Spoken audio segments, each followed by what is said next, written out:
You can't yell fire in a movie theater, at least not when there actually isn't one. That's what the case of Schenck versus United States was compared to. It's 1917. The Russian Revolution begins. America declares war on Germany, and the federal government passes the Espionage Act. It was their outgrowth of efforts during World War I to not only contain espionage, but also public criticism of its war efforts. Fast forward to 1919, and Charles Schenck was the General Secretary of the U.S. Socialist Party, a party that opposed implementing a military draft in the country. So what put Schenck in court?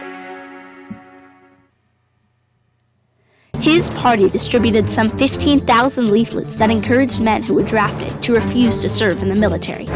Schenck was later arrested for violating the Espionage Act. When brought to the Supreme Court, he was found guilty. The decision established that Congress has wider leeway to censor speech in times of war.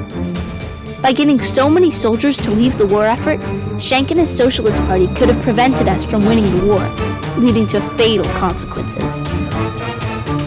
Yes, free speech should be protected at all costs, but potentially leading a whole country to ruin with his ideas? Well, maybe he should have just thought through all the consequences first. And after giving it some thought, if Schenck discovered he really did desire to lead the country to ruin, then I can't help but side with the Supreme Court. What this decision basically established is that the government has no right to censor your free speech, except when it is deemed dangerous to the welfare of our country. Sadly, dangerous speech has been redefined in the United States. Parents protecting their kids have been called domestic terrorists. Debatable statements have been deemed harmful and have been censored.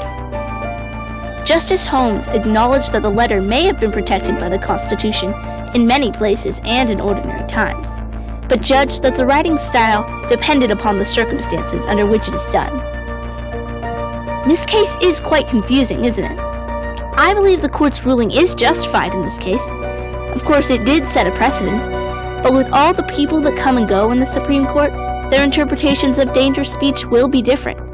The Founding Fathers intended the Constitution and the Bill of Rights to be clear. This case seems to challenge my understanding of the legal protections available to students in the Bill of Rights. It's easy to believe that the First Amendment protects anything and everything you say, but I'm afraid it doesn't.